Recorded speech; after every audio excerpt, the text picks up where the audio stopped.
दोस्तों नमस्कार। फतेहपुर जिले में फिर एक बड़ी वारदात हो गई। एक शख्स की हत्या कर दी गई और खागा कोतवाली क्षेत्र के अंतर्गत धर्मदास मंगतपुर नरवा में हुई इस हत्या के बाद से पूरे इलाके में सनसनी फैल गई। दरअसल में पूरे मामले का विवाद जमीन का बताया जा रहा है और इस दुस्साहसिक वारदात में जो बदमाश थे उन लोगों ने हत्याकांड को नृशंसतापूर्वक हत्या की घटना को अंजाम दिया।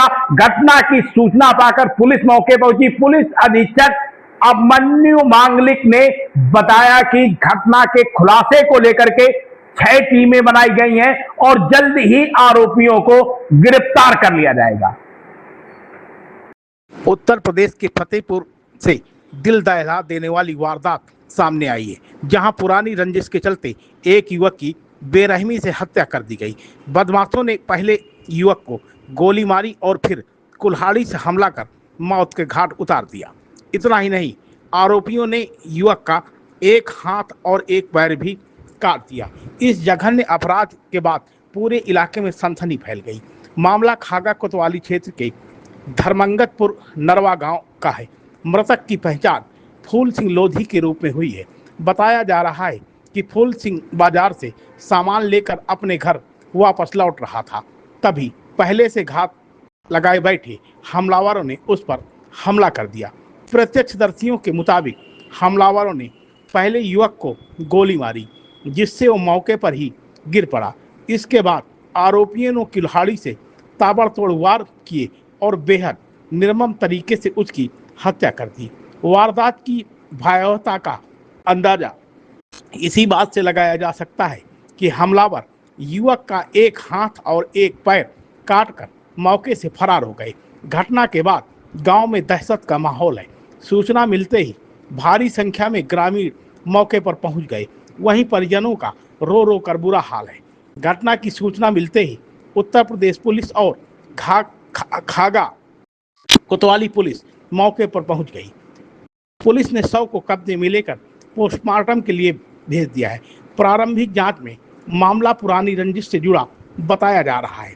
पुलिस का कहना है कि आरोपियों की गिरफ्तारी के लिए कई टीमें गठित कर दी गई हैं और जल्द ही पूरे मामले का खुलासा कर दिया जाएगा। फिलहाल इस सनसनीखेज हत्या से इलाके में भय और आक्रोश का माहौल बना हुआ है।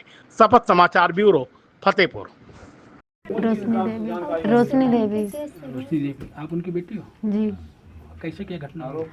पिताजी गए थे माँ के लिए इलाज कराने के लिए पैसा लेने सांतों में, तो वहीं से बउआ भी था, तो वहाँ रुक गए थे थोड़ी देर, तो कहते रहे दोनों लोग चलें। तो उसके बाद 5 मिनट पहले बउआ आ गए, फिर उसके बाद फिर पापा आए तो ये हमला हो गया। कौन मारा? युगेंद्र, भूपेंद्र, सदन, पवन, शैलेन, नेवल। किस चीज से मारा? अब गोली 2 ठे बनी थी, उसके बाद में पैर कटे थे दोनों, हाथ भी कटा था, सर में भी थी, सबले छोटे थे। पर करीब 9:30 बजे सूचना मिलती है 112 को कि वहाँ पर मारपीट हुई है और किसी की डेड बॉडी वहाँ पे पड़ी हुई है। इसी सूचना पर वहाँ पे 112 की हमारी जो पुलिस है वो वहाँ पे मौके पे पहुँचती है। इसी के साथ साथ एक सूचना और उसी समय मिलती है, जिसमें कॉलर के द्वारा बताया जाता है कि उसके जो पिताजी हैं वो मिसिंग हो गए हैं। तो दोनों सूचना एक ही जगह की निकलती है और वहाँ पे जब 112 की पुलिस पहुँचती है तो परिवार वालों से और कॉलर से जब बात करती है तो ये बात निकल के आती है कि जो डेड बॉडी पड़ी हुई है उसकी शिनाख्त फूल सिंह लोधी के नाम से होती है, जो जिसकी उम्र करीब 40 वर्ष है और ये उसी गांव का रहने वाला है, धर्मंगतपुर नरवा का रहने वाला है।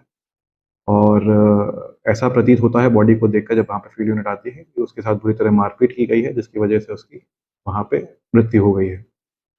वहाँ पर इसी सूचना पर वहाँ पे उच्च अधिकारीगण पहुँचते हैं, एडिशनल एसपी और सीओ और जो थाने की टीम है वो वहाँ पर पहुँचती है। आगे की पूछताछ करती है तो पता चलता है कि इनका विवाद जो है मदन लोधी, जो वहाँ के ग्राम प्रधान है, उनसे चल रहा था। एक भूमि के विक्रय को लेकर और उसके दाखिल खारिज को लेकर इन दोनों पक्षों में विवाद चल रहा था। 7 तारीख को भी जो मृतक का भाई है उसके साथ जो मदन लोधी और उसके सहयोगी हैं उनके साथ मारपीट करी जाती है। इसमें जो मृतक के भाई की तहरीर के आधार पर 4 लोगों के विरुद्ध इसमें 8 तारीख को मुकदमा भी पंजीकृत होता है। तब से जो पुलिस है वो इनके घर में काफ़ी बार दबिश भी दी गई होती है, लेकिन ये घर पे उपस्थित मिलते नहीं हैं कोई भी लोग। कल से ही जो मदन लोधी हैं जिस पे आरोप लगाया जा रहा है वो फरार है। उनको पकड़ने के लिए, उनके सहयोगी को पकड़ने के लिए करीब 5 टीमें हमारी लगी हुई हैं एडिशनल एसपी साहब के नेतृत्व में। उसके साथ साथ अभी बॉडी को पीएम के लिए भेज दिया गया है। मीडिया में गोली लगने की भी खबर चली है। अभी तक जो फील्ड यूनिट और स्थानीय पुलिस ने बॉडी को देखा है उसमें गोली लगने की अभी तक पुष्टि नहीं हुई है। फिर भी बॉडी का पीएम करके इसमें आगे की जो पुष्टि है, चाहे गोली लगने से हुई है किस वजह से हुई है, वो की जाएगी।